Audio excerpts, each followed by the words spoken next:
Tem um livro chamado Sociedade Aberta dos Intérpretes da Constituição, do alemão chamado Peter Aberle, que inclusive foi traduzido para o português pelo ministro Gilmar Mendes, em que ele sustenta que todas as pessoas devem ser intérpretes da Constituição. Você pergunta, mas qual que é a aplicação prática disso? A aplicação prática seria, ONG vai ser intérprete da Constituição, essas entidades dos direitos humanos vai ser intérprete da Constituição, então todo mundo vai dar pitaco na Constituição para defender a sua forma de enxergar as coisas. Então, essa seria a Sociedade Aberta dos Intérpretes da Constituição. Então, vários nomes bonitos vão sendo criados ao longo dos tempos para justificar o ativismo judicial. Um outro nome bonito, que inclusive cai muito em concursos, sem imposto aos concurseiros, né? Quem estuda para concurso é obrigado a engolir essas teorias estapafúrdias. Tem uma que é muito conhecida, foi muito cobrada em concurso e sempre cobrada com aquela ótica positiva, tipo, concurseiro, isso é bom, tá? Faça isso, que isso é bom. É o conceito de mutação constitucional. Mutação constitucional é um conceito que está em todos os livros de direito constitucional, e eu vejo em todos eles uma ótica positiva. Os autores escrevem sobre a mutação constitucional de forma positiva, como se gostassem realmente desse conceito. Eu vou dizer o que é. A mutação constitucional é o processo de mudança informal da Constituição. É isso mesmo, mudança informal. Né? Para a gente ter uma mudança na nossa Constituição, o processo legislativo ele é muito mais dificultoso. Você precisa de um quórum muito superior no Congresso se você quiser modificar a Constituição. Então, chega uma teoria dessa, uma teoria criada por não sei quem, por algum doutrinador que lançou no livro, e depois todo mundo começa a replicar, chamada mutação constitucional, que joga o Congresso para escanteio e coloca nas mãos do judiciário o poder de ele mesmo fazer uma mudança informal, ou seja, deixa a formalidade do Congresso de lado e passa a mudar informalmente a Constituição. Nós temos um exemplo no artigo 226 da Constituição, que o STF, por meio de uma mutação constitucional, uma mudança informal da Constituição, estendeu o conceito de família aos casais homossexuais. Foi a ADI 4277 do Distrito Federal. Então, com isso, aquilo ali vira uma bola de neve. O STF cria modifica informalmente a Constituição, o CNJ, por sua vez, vai lá, não podendo fazer, legisla em cima daquilo, acabou criando uma resolução que estabeleceu que os cartórios não podem se recusar à celebração de casamento civil dos casais do mesmo sexo, enquanto a nossa Constituição proíbe expressamente o casamento entre casais do mesmo sexo. Eu não vou dizer, não vou entrar no mérito se isso seria bom ou ruim, só estou dizendo que a Constituição prevê o casamento entre o homem e a mulher, com esses termos. Então, o STF foi lá, mudou informalmente a Constituição e jogou os termos homem e mulher para escanteio. Sobre esse mesmo tema, a gente também é muito importante a gente estabelecer a diferença que foi explicada, essa diferença entre normas formalmente constitucionais e normas materialmente constitucionais, uma diferença estabelecida pelo filósofo Carl Schmitt, e tem tudo a ver com a questão da concentração de poderes nas mãos do STF. O que seriam as normas formalmente constitucionais? Seria o regramento que está na Constituição e, por isso, ele é constitucional, mas ele só é constitucional porque ele está ali. Mas ele não tem exatamente essência de Constituição. As normas que têm essência de Constituição são chamadas normas materialmente constitucionais. Então, a nossa Constituição é uma Constituição analítica, ou seja, ela é uma Constituição gigantesca, ela analisa tudo e mais um pouco, até o que não precisa.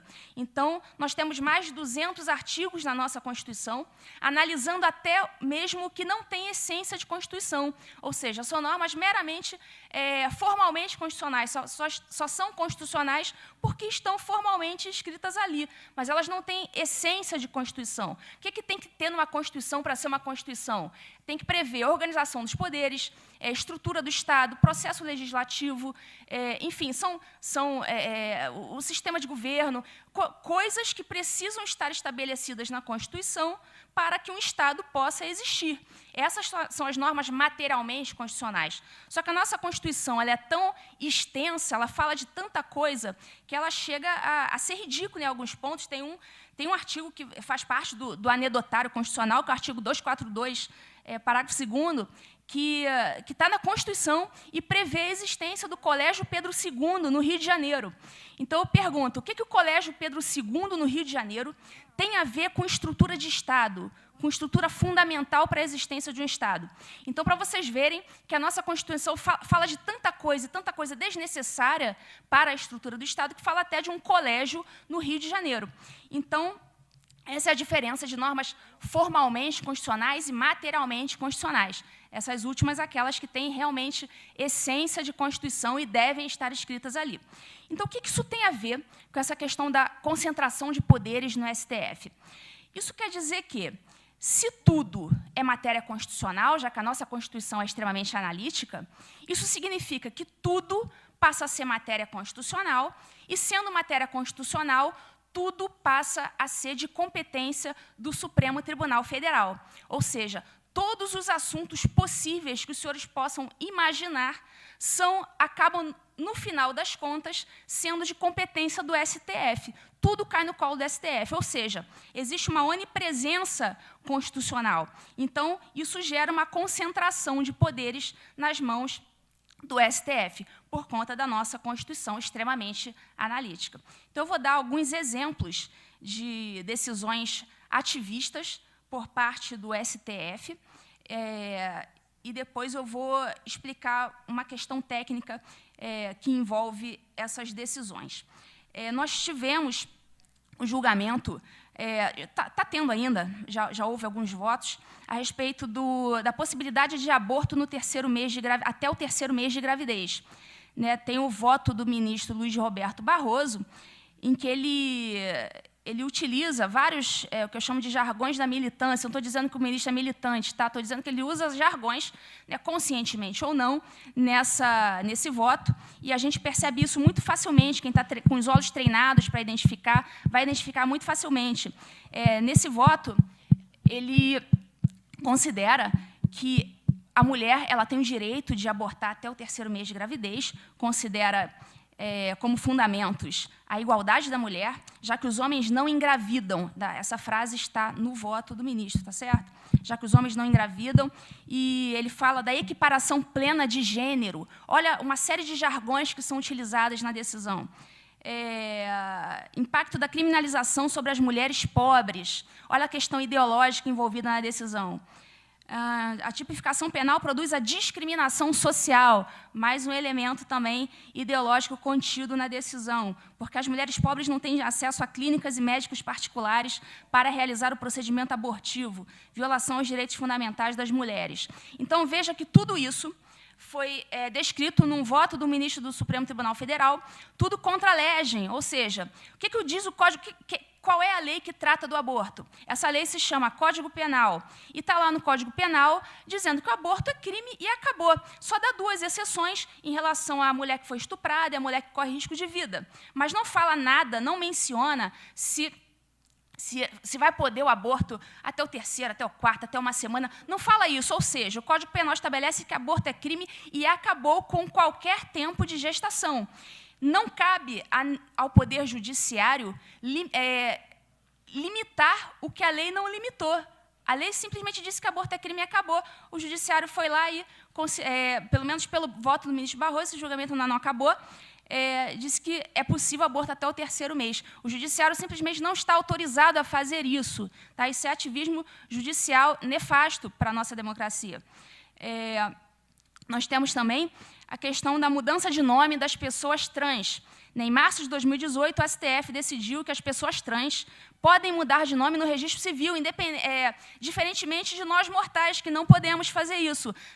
Qualquer um que não seja uma pessoa trans, queira modificar o seu nome no registro civil, vai ter que bater na porta do judiciário, vai ter que entrar com um processo, aquele processo todo dificultoso, vai ter que contratar um advogado, vai ter que passar na mão do juiz, ele vai ter que dar uma decisão autorizando aquela pessoa não trans a modificar de nome. Mas só que existe uma categoria especial de pessoas hoje, que se chama pessoas trans, que não precisa passar por esse processo dificultoso. Basta ir até um cartório, declarar a sua identidade autopercebida e modificar o seu nome, né, diferentemente de todos os outros mortais que precisam bater na porta do judiciário para fazer isso. E isso foi uma decisão do STF, tá, que decidiu que elas podem fazer isso sem decisão judicial. O fundamento, aquele famoso princípio da dignidade da pessoa humana, que é a vala comum, que é utilizada sempre que a gente não gosta de uma lei e quer considerá-la inconstitucional. Então, o STF foi lá, disse que a lei de registros públicos, né, que está aí há tantos anos, viola a dignidade da pessoa humana, dessas pessoas trans, e considerou inconstitucional esse trecho. Aí foi lá, aí uma bola de neve, o CNJ foi lá, pegou essa decisão e foi lá e fez um provimento 73 de 2018, estabelecendo que maiores de 18 anos podem requerer a alteração desses dados de nome e utilizou a seguinte expressão: a fim de readequá-los à identidade autopercebida. Ou seja, está aí, identidade autopercebida, mais um termo da militância progressista utilizado em um provimento do CNJ, tá? Em um regramento de caráter abstrato a que todos nós estamos submetidos. Outra decisão ativista. Em junho de 2018, o STF entendeu inconstitucional o dispositivo da mini-reforma eleitoral que determinava a instalação das urnas eletrônicas com voto impresso, né?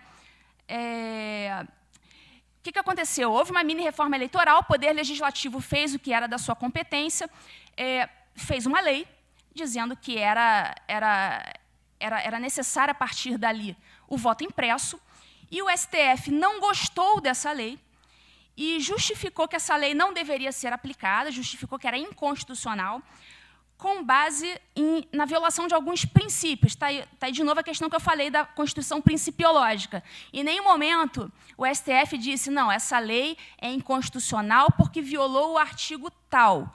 Não falou isso em nenhum momento. Utilizou dos princípios, aquelas abstrações que servem na hora de necessidade para a gente considerar uma lei inconstitucional, uma lei que a gente não goste. Considerou que essa mini-reforma eleitoral violava o sigilo do voto. Até hoje eu não entendi por que violava o sigilo do voto, já que ninguém vai pegar aquele impresso, colocar no bolso e ir embora para casa. Tá? Não entendi por que viola. Violaria o princípio da liberdade do voto.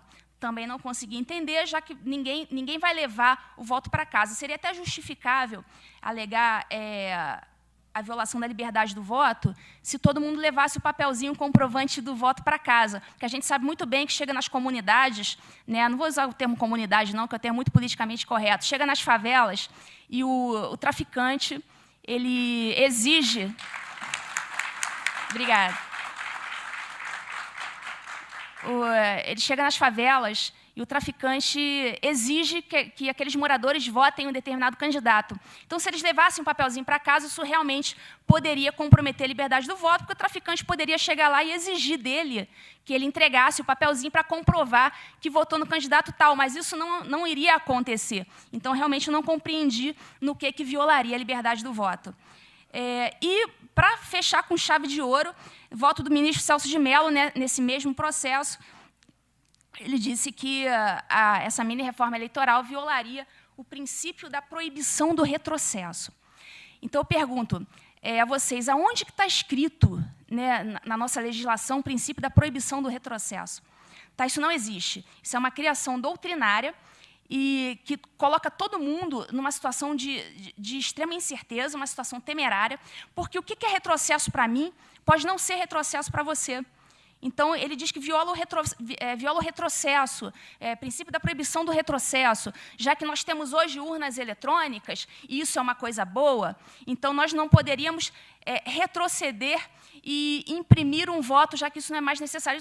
Para ele, isso seria um retrocesso. Mas para muitas outras pessoas, inclusive para o Poder Legislativo, que fez aquela lei, isso não seria um retrocesso. Isso seria algo bom, algo necessário. É aquela velha mania de considerar tudo que é novo, tudo que é mais recente, tudo que é mais moderno, como sendo algo melhor. E não é. Tá? Então, essa foi mais uma decisão ativista do Supremo Tribunal Federal. Eu lembro que a primeira decisão ativista de que eu me lembro, quando eu comecei a estudar esse assunto, foi que me chamou muita atenção, se deu em 2006, quando o STF julgou inconstitucional um trechinho da Lei dos Crimes Hediondos, que previa o regime integralmente fechado. Ou seja, quem quer que fosse condenado por algum crime hediondo deveria cumprir toda a sua pena trancado na cadeia, sem progressão de regime. Nada de semiaberto e nada de aberto. Vai cumprir tudo no fechado. Tá? Isso era o que a Lei de Crimes Hediondos previa inicialmente. Só que chegou o STF, não gostou dessa Lei de Crimes Hediondos, achou que era um absurdo, e aplicou ali o seu entendimento pessoal, né, as suas preferências particulares, e julgou inconstitucional com base no princípio da individualização da pena.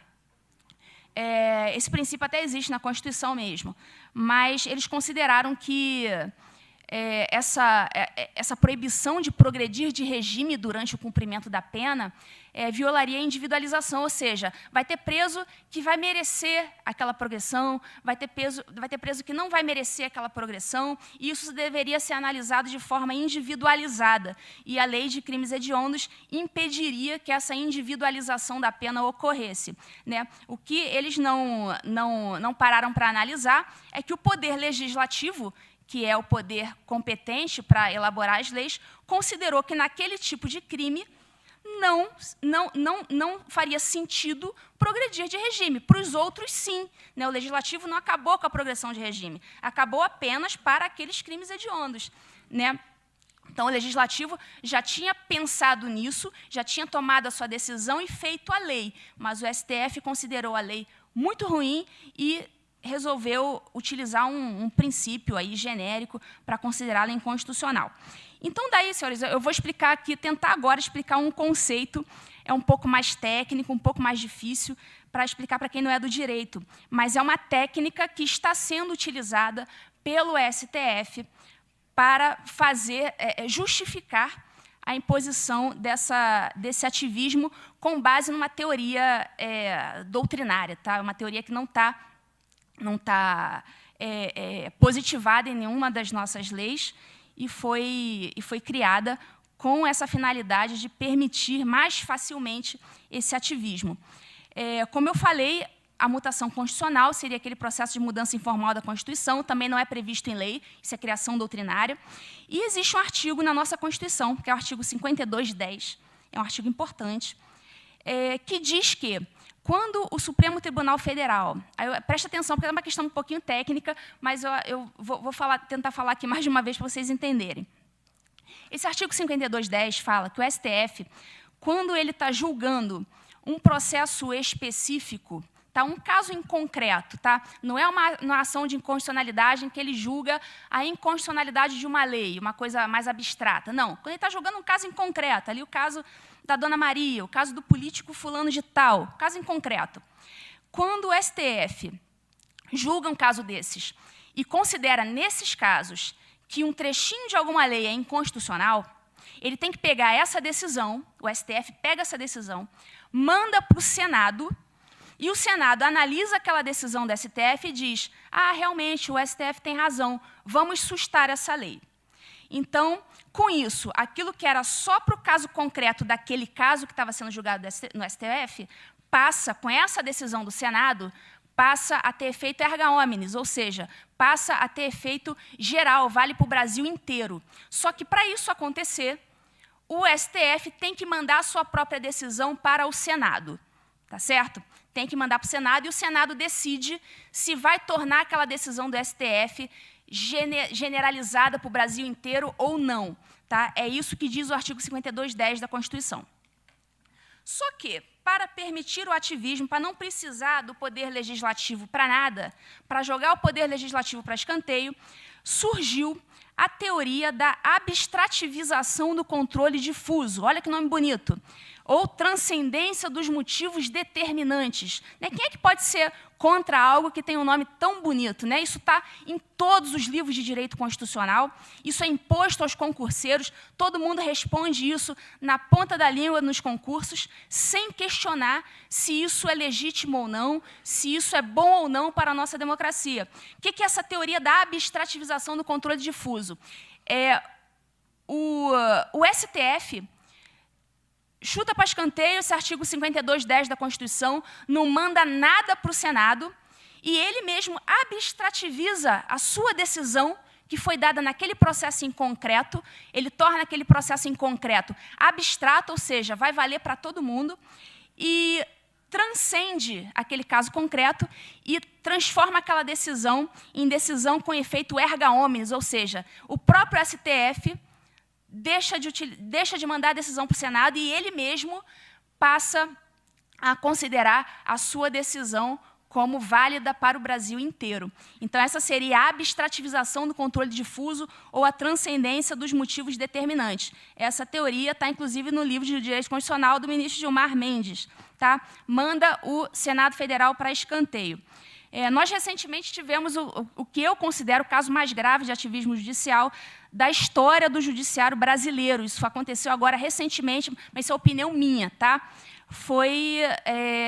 Está tendo um julgamento a respeito da equiparação da homofobia ao crime de racismo.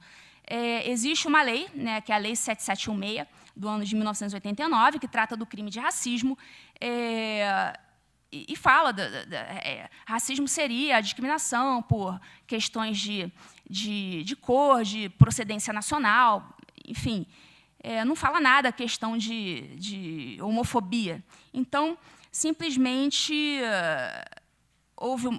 o STF foi provocado a falar sobre isso e, aparentemente, está ganhando o voto que decide pela equiparação da homofobia ao crime de racismo, ou seja, embora a homofobia não esteja citada na Lei 7716, ela vai passar por uma decisão judicial a fazer parte da lei.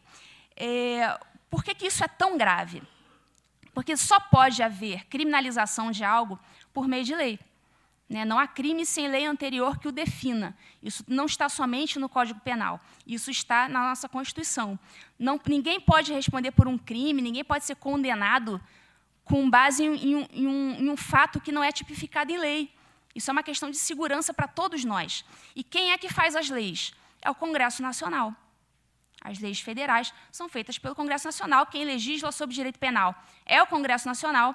E só por meio de lei alguém pode responder por um crime. Tá? Pode ser criado um crime. Então, nós teríamos, pela primeira vez na história, um crime criado por meio de uma decisão judicial. Eu não sei nem como é que seria uma denúncia do Ministério Público, porque as denúncias, para quem mexe com vara criminal, o Ministério Público faz uma denúncia, uma peça chamada denúncia. Fulano de tal, no dia tal, no horário tal, na rua tal, subtraiu o celular de fulano de tal. Foi assim, assim, assado o que aconteceu. Com base nisso, ele está em curso no artigo 155 do Código Penal. Requeira a sua condenação nos termos desta denúncia. Eu não sei nem como é que seria uma denúncia, porque como é que vai ser essa tipificação? Requeira a condenação de fulano de tal com base no artigo tal da Lei 7716, combinado com decisão judicial número tal do Supremo Tribunal Federal? Essa seria a tipificação penal? Como é que isso iria aparecer numa denúncia? Então, a meu ver, nós temos o caso mais grave de ativismo judicial da história de todos os tempos do judiciário brasileiro. Não sei se tem como reverter isso. No voto do ministro Celso de Mello, também nós vemos vários jargões progressistas inseridos no voto. Ele fala em reconhecimento da identidade de gênero, direitos humanos das pessoas transgêneros, versões tóxicas da masculinidade, essa masculinidade tóxica, todo aquele jargão da militância progressista inserido no voto de um ministro da Suprema Corte. É isso que nós temos assistido atualmente. E realmente lamentável isso acontecer. né? Não deveria ter elementos ideológicos envolvidos em decisões judiciais. Ele fala que essa homofobia seria coisa de fundamentalistas religiosos. Isso eu estou lendo o voto dele, tá? Não estou falando com as minhas palavras, não. Fundamentalistas religiosos e reacionários morais, com referência à chamada ideologia de gênero, ou seja, pelo voto do ministro Celso de Mello, quem é contrário à ideologia de gênero só pode ser um fundamentalista religioso ou um reacionário moral. Ele ainda cita Simone de Beauvoir ao dizer que ninguém nasce homem ou mulher, mas sim torna-se homem ou mulher, ou seja, mais uma questão ideológica inserida num voto da nossa Suprema Corte. O que isso tudo tem a ver com a questão do globalismo, que é o que a gente está tratando aqui hoje nesse evento? O que STF e CNJ, que são coletivos não eleitos e estão legislando, estão impondo as suas preferências pessoais a todos nós, coercitivamente, tem a ver, por exemplo, com a ONU. Né? A ONU também é um coletivo não eleito e está lá de cima, só que na esfera internacional, impondo a todos nós as suas preferências pessoais. Eu vou citar aqui uma questão relacionada à Agenda 2030 da ONU, que é uma iniciativa que prevê alguns objetivos, algumas metas de desenvolvimento sustentável, estabelece metas como desigualdade social, mudanças climáticas, educação, igualdade de gênero, enfim. É um documento que estabelece uma série de metas relacionadas a esses assuntos. E o que essa Agenda 2030 da ONU tem a ver com o nosso Poder Judiciário? Já está sendo inserido no nosso Poder Judiciário, o CNJ já está de joelhos quanto a isso, criou, inclusive, um comitê para discutir a participação do Judiciário brasileiro no cumprimento das diretrizes da Agenda 2030 da ONU. Né? Está lá, realizar estudos de integração das metas do Poder Judiciário aos indicadores e objetivos do desenvolvimento sustentável da ONU. Ou seja, já submeteu o Poder Judiciário do Brasil inteiro à Agenda 2030 da ONU. Ou seja, está impondo isso coercitivamente a todos os juízes. Tá? Houve uma solenidade no CNJ para a apresentação desse relatório da ONU, inclusive com a participação da AMB, Associação dos Magistrados Brasileiros. O que realmente eu considero lamentável. Até a Associação dos Magistrados, que deveria, a meu ver, nos defender disso, né? Tipo, não, os juízes não são obrigados a se submeter a isso. Não, mas estava lá a AMB prestigiando o evento. Houve um evento em Foz do Iguaçu, em 2018, promovido pelo CNJ, em que os juízes passaram por uma experiência de realidade virtual. Eles foram submetidos a essa experiência com óculos 3D para visualização do interior das celas superlotadas. Ou seja, todas as iniciativas do CNJ são nesse sentido de prestigiar os criminosos e não as vítimas. Então, ali eles queriam que os juízes ficassem empáticos com a situação da superlotação nas celas, que eu não vou dizer que não é um problema, é claro que é um problema. Existe um problema claro de superlotação e todo mundo sabe. Só que as mesmas entidades que fazem eventos para dizer que nenhum centavo a mais para a construção de presídios, são as mesmas entidades que, logo em seguida, vêm reclamar da superlotação das celas. Ou seja, eles fomentam essa superlotação para, logo depois, denunciar a superlotação.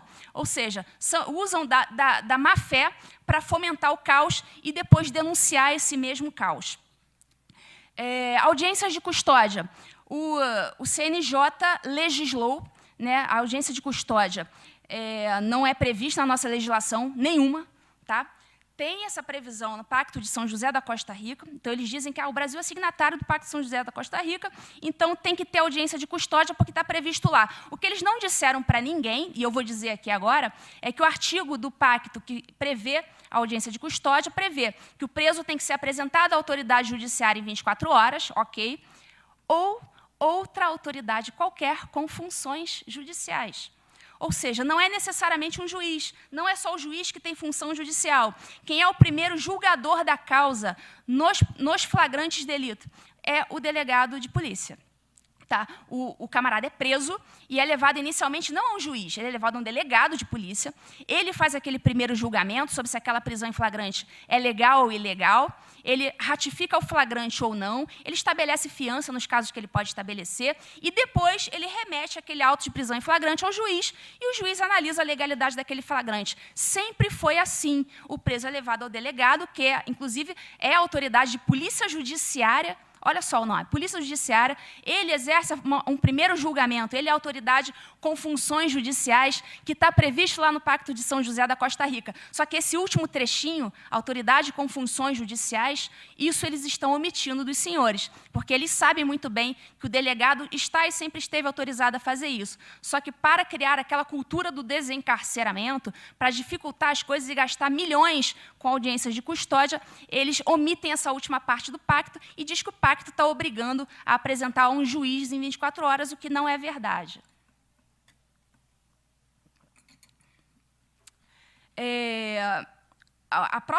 O próprio CNJ, na resolução 2013-2015, que estabeleceu as audiências de custódia, também fica de joelhos para a ONU e leva expressamente em consideração, naqueles considerandos iniciais da resolução, ele fala, leva em consideração o relatório produzido pelo Subcomitê de Prevenção à Tortura da ONU, pelo Grupo de Trabalho sobre Detenção Arbitrária da ONU e o relatório sobre o uso da prisão provisória nas Américas da Organização dos Estados Americanos, OEA. Tá? Esses termos estão expressamente na Resolução 2013 de 2015 CNJ, que trata das audiências de custódia. O CNJ também usa muito essa expressão encarceramento em massa, superlotação carcerária, que são essas expressões, essas pílulas que jogam na militância e ficam sendo repetidas exaustivamente. Isso tudo é pauta do CNJ. O CNJ estabelece umas metas, meta 1 do CNJ, meta 1 de 2019, meta 2, meta 3, e impõe aquilo ali coercitivamente a todos os juízes do Brasil. Então, o CNJ estabelece as metas de acordo com o que ele acha que é bom para o Brasil e obriga os juízes a privilegiarem aqueles processos que tratam sobre aqueles assuntos, ou seja, viola completamente a nossa independência funcional. Tá? Interfere ideologicamente na independência funcional dos magistrados, sob pena de retaliação disciplinar. Né? Vários colegas respondendo a processos disciplinares, não só nas corregedorias dos seus estados, como no CNJ também. Tá? Então, em resumo, é isso. Existe uma verdadeira tomada de posse do país por meio do aparelhamento do poder judiciário. É uma estratégia 1000 vezes mais simples do que a utilização, do que prevê a Revolução Cultural gramsciana, porque não requer mobilização das massas, não requer grandes organizações, não requer nenhum tipo de sofisticação intelectual. Né? Basta o domínio da Suprema Corte. Então, em vez de você dominar um Congresso Nacional com centenas de parlamentares, basta que você domine 11 pessoas que fazem parte da Suprema Corte.